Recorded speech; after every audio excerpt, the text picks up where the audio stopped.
Bom, primeiramente, boa tarde a todos que estão assistindo, em especial a professora Cristina, minha professora do ensino fundamental e médio, que aceitou essa entrevista sobre a literatura, e a minha professora do curso de pedagogia da matéria de literatura e metodologia, professora Fernanda. Vou realizar a entrevista com perguntas sobre como que foi a experiência na leitura da professora Cristina. Quiser se apresentar, a palavra é sua. Então, tá. Eu sou a professora Cristina, né? Fui professora do Leandro, né? Algum tempo atrás, no ensino fundamental e médio. Sou professora de geografia do ensino fundamental e médio no estado do Paraná, já há mais de 15 anos, né? E atuo na geografia, levando em conta também a importância da leitura. Sempre levei isso para dentro da escola. Enfim, e hoje, até para mim, é uma grata surpresa do Leandro convidar para esse tipo de conversa, porque esse ano especialmente, em função do isolamento, da quarentena, eu resolvi me policiar e me dedicar muito mais à leitura, que em outros tempos talvez não fosse possível. Então vai ser bacana ler sobre isso, porque a leitura está em grande atividade agora, nesse momento da minha vida. Mas é Exato. isso. Obrigada, Leandro, por me convidar. Eu Fico que lisonjeada. agradeço. Que agradeço ter a oportunidade, né, de mais uma vez ouvi-lo. Então, gostaria de saber, né, inicialmente, desde quando você tem uma noção, mais ou menos, de que você começou a ler, que tipo de literatura ou material para ler mesmo que você teve contato pela primeira vez, né? Se foi influenciado pelos pais, pela escola, como que foi o papel da escola, principalmente no contexto que você cresceu e estava inserido? Na verdade, os meus pais mesmo, eu não tenho grande influência do mundo da literatura, né?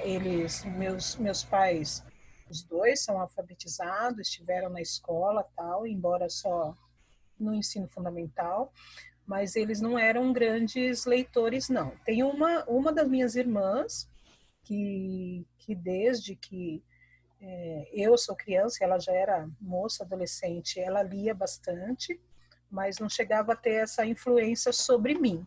A leitura me pegou mesmo depois da minha adolescência. Até a minha adolescência eu era muito marrenta para ler, né? Sempre fui muito marrenta.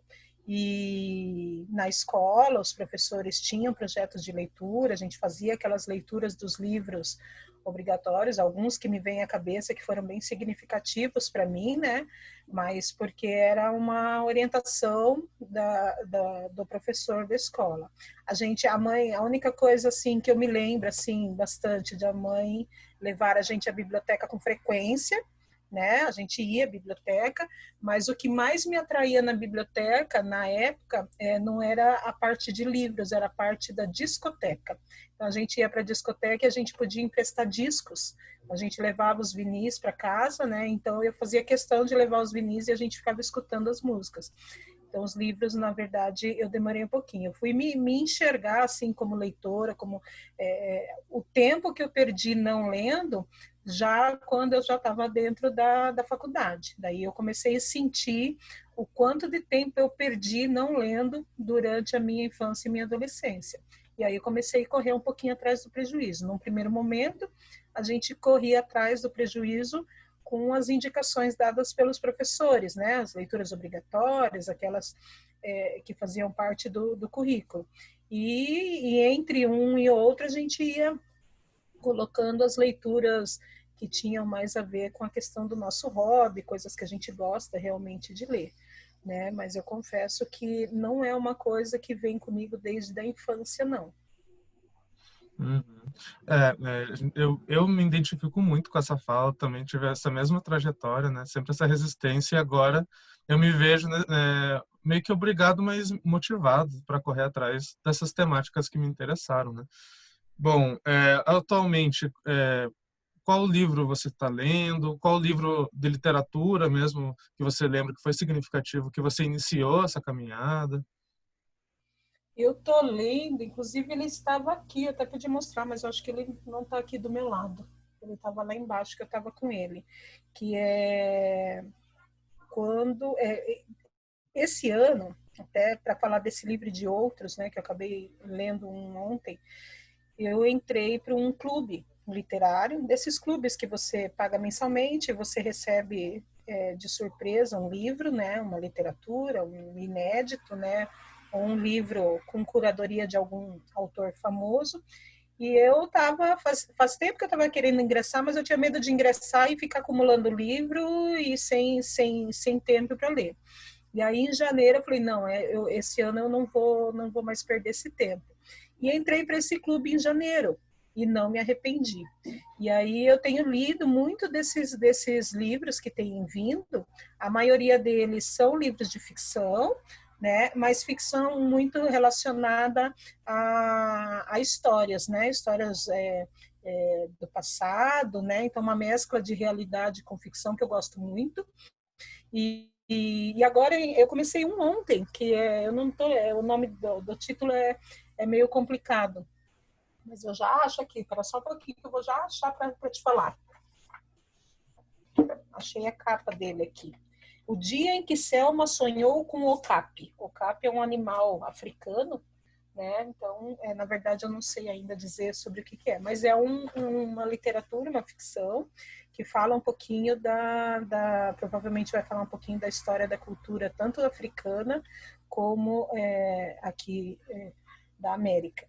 Então, gosto de tudo, na verdade. Para mim, o livro hoje, ele é uma forma da gente viajar sem sair do lugar. Né? E eu, como gosto muito de viajar, aliás, sempre quando eu procuro um livro, se você me falar que livro que você gosta de ler, eu gosto de livro de viagens, que falem sobre viagem, alguém que foi viajar, de alguém que está contando o que aconteceu, aventuras, né? É o tipo de leitura que eu gosto. Mas esse ano, eu consegui me permitir outros tipos de leitura que eu não sou muito fã, por exemplo, leitura de terror. Não sou muito fã, mas estou me permitindo ler, nem que seja para conhecer, para saber e poder criticar, se for o caso, né? Então, eu estou me permitindo ler qualquer tipo de livro. E os livros que estão mais ligados à nossa realidade, sobre política, sobre tendências ideológicas ou não, né? Também tenho lido. O que vier, na verdade, que eu sinta que foi bem escrito, né? Porque não tô assim, não penso em ler quantidade, né? Mas o que ler, né? E como você enxergar essa leitura depois que você lê. O que você vai fazer com aquilo que você leu, eu acho que é a parte mais importante. Então, o que vier assim que tenha bom conteúdo, está bem-vindo. E eu estou lendo. Com certeza, né?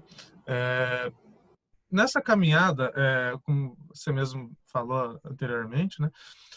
Você começou um pouco tarde na literatura de fato, né? Um pouco após a adolescência. Mas mesmo nesse contexto que você já é adulta, já tem uma maior independência, ou está criando ainda nesse percurso, você teve algum impeditivo social para a leitura ou alguma barreira, algum tabu que você não pudesse ler, que você tivesse vontade e foi desestimulado justamente pelo fato do gênero, de você ser mulher? Na verdade, assim, antes da minha adolescência, era, na verdade, falta de vontade mesmo de ler. Eu hoje, com essa trajetória de leitura que eu tenho tido nos últimos meses, últimos anos, e ao ver meus estudantes, né, reclamando porque não querem ler ou que estão sendo forçados, eu me vejo muito lá atrás, né? Eu não era diferente dessa grande maioria que hoje eu convivo diariamente na escola. Mas, assim, não tinha um impeditivo, eu tinha condições, se não condições de comprar um livro, eu tinha uma biblioteca na cidade que eu morava, eu podia ir à biblioteca, pegar os livros, era uma biblioteca considerada uma biblioteca boa, né? Então, não era impeditivo. Agora, depois que passei, né, para a vida adulta, cresci no mercado de trabalho e os estudos tal, e quando eu percebi que essa falta de leitura me trouxe determinados prejuízos, né? Eu tive que correr atrás de coisas que eu não tinha lido ainda e, de certa forma, por um lado me envergonhava e, por outro lado, estava me fazendo falta na prática ali daquilo que eu tinha escolhido como profissão. Na verdade, o impeditivo era o tempo, né? Porque aí, quando eu me descobri querer ser leitura, eu não tinha tempo, né? Porque ou você tem que ler as obrigatórias, porque você tem que entregar determinados trabalhos, ou você está trabalhando, ou você está, né, enfim, está em atividade o tempo todo. Tanto é que essa é uma grande queixa da nossa classe de professores, né? Porque o professor que está em atividade, mesmo que o professor que não está mais na ativa, né? Mas ele não pode deixar de ler nunca, né? Ele tem que estar em movimento com a leitura o tempo todo. E, no entanto, a grande maioria dos professores não lê. Mas não lê só porque não quer ou porque não gosta, não é só por isso. A nossa vida cotidiana na escola, ela muitas vezes bloqueia essa permissão à leitura, né? Porque você se submete a serviços burocráticos extremamente desgastantes, né? Quando você pensa que você vai ter um tempo para fazer um bom momento de leitura, é o teu momento de descansar, você não dá conta.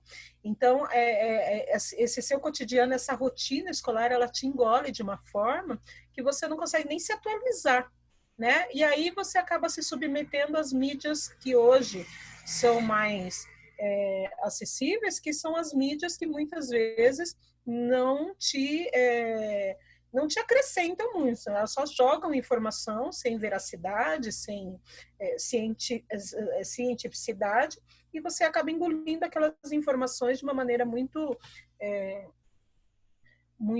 ruim. Então, o tempo é um fator, eu acho, que até por isso o fato de ser professor, estar trabalhando remotamente no atual contexto, né, se é que eu posso ter alguma coisa de positivo nisso, né? Esse fato de estar remotamente trabalhando me facilitou muito a leitura, porque eu tenho lido muito. Esse ano eu consegui já passar dos meus 20 livros, nunca fiz isso na vida, mas pela questão da rotina que se alterou totalmente, né? Então me permito isso. E é muito bacana, porque você está trabalhando a mente e a nossa saúde mental está em xeque hoje, né? Por conta da pandemia, por conta do isolamento, por conta da falta do abraço, por conta da falta da interação entre as pessoas, porque quem é professor é interação o tempo todo, né? O tempo todo você está lidando com gente, está lidando com pessoas. E não ter isso no dia a dia, você tem que ocupar com alguma outra coisa. E a leitura tem me feito essa parte atualmente. Então, eu nunca estou sozinha. Eu estou sempre acompanhada com meia dúzia de personagens aí que estão matutando, né? E às vezes, dependendo do livro que eu leio no dia seguinte, eu estou com o que a gente chama de ressaca literária, né? Você fica com aquelas coisas do livro matutando. E é muito bom, porque você nunca está sozinho, né? Com certeza, com certeza. Ainda mais para quem muitas vezes está realmente sozinho nesse contexto de pandemia, né? Tem muita gente que está fora do contato com a família.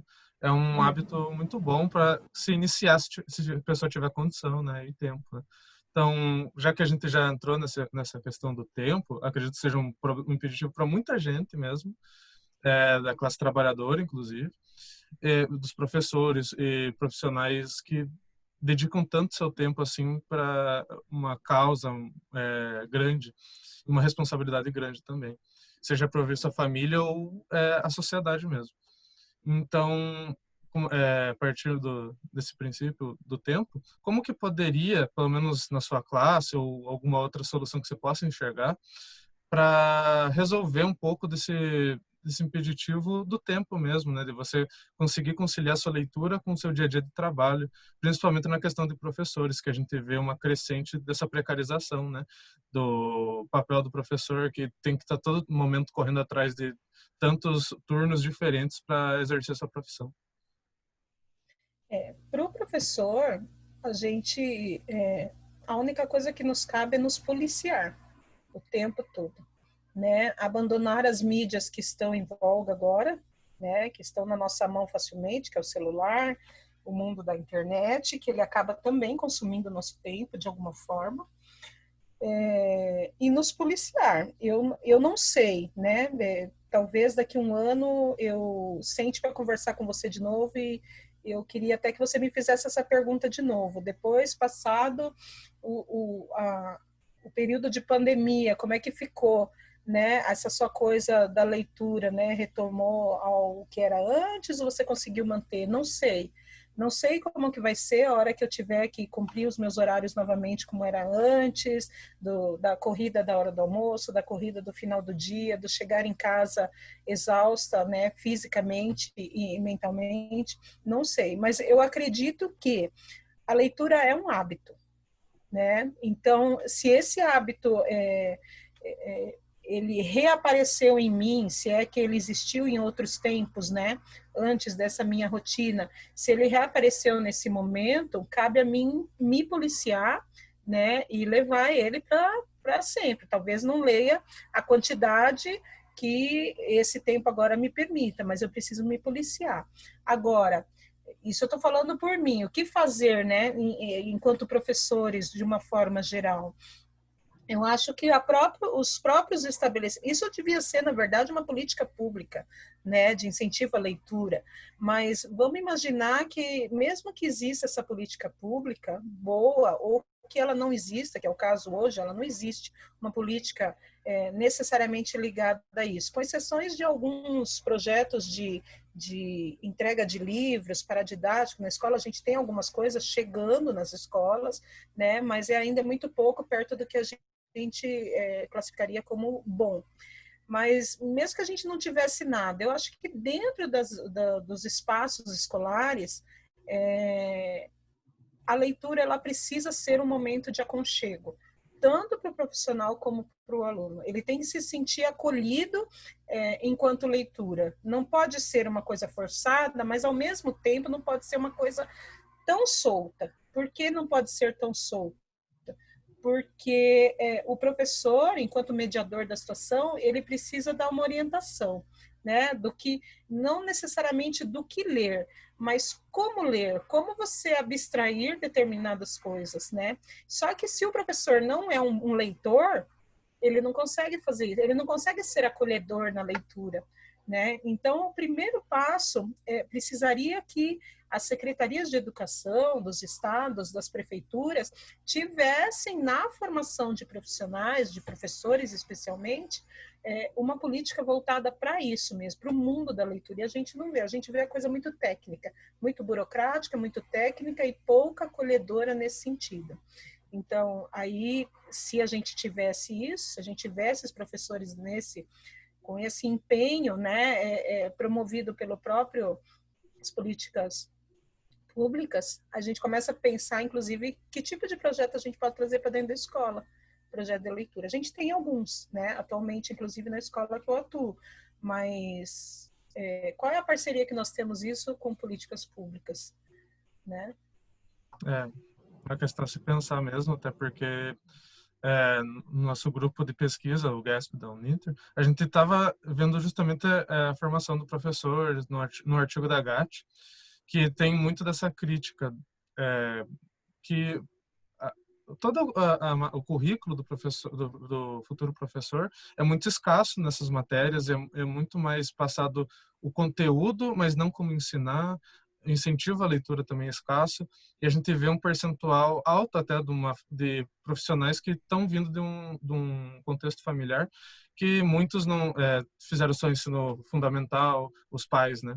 Os pais fizeram ensino médio, não tem esse hábito de leitura, uma renda baixa, né? Considerada baixa. E também muitos profissionais que estão ingressando, principalmente em pedagogia, com uma idade considerada fora do ideal, né? Que já passou dos 25 anos e tudo, e que não tem esse contato com a leitura. Então, seria realmente uma proposta muito interessante se tivesse, na formação de professores, programas que incentivassem isso, né? Que fossem bastante acessíveis a todos. Então, basicamente, é isso que eu tinha para perguntar. Se quiser alguma consideração final, fica à vontade. Mas desde já agradeço a entrevista, o tempo que foi separado para dar atenção para esse trabalho, para esse projeto. Eu que agradeço, Leandro. Agradeço o convite, essa interação entre a gente, né? Ver você aí no mundo da educação também, né? Se lançando a isso de uma forma bonita, né? De uma forma bem desprendida de todos os preconceitos, né? E, e eu espero, assim, mesmo que não que eu acredite piamente, né? Não quero ser uma não quero ver de forma negativa, mas também não vejo de forma tão positiva que esse momento agora vá mudar as pessoas, né? Mas em alguma coisa as pessoas vão ter que alterar o seu cotidiano, né? E se uma ínfima parte seja por conta do apreço à leitura, que algumas pessoas, eu tenho conversado com algumas pessoas, têm se dado a isso em função do isolamento, que pelo menos isso seja um dos pontos positivos que a gente vai contar passado esse período que a gente está passando. Tá? E que os estudantes, que as crianças possam ter mais acesso, né, aos livros, à literatura e ao gosto, né, de forma que possam escolher, que possam ser atraídos pelo aquilo que eles quiserem, né, da literatura. O mundo da literatura é muito vasto, né? Tem para todos os gostos, né? É só querer escolher. Mas eu agradeço mais uma vez pelo seu convite, tá? Espero que seja um bom trabalho para você. Com certeza, obrigado. Sua contribuição, assim como os demais, vão enriquecer bastante esse trabalho. Então, vou encerrando a entrevista aqui. Muito obrigado novamente. E até uma próxima futura entrevista, quem sabe. Tá bom. Obrigada.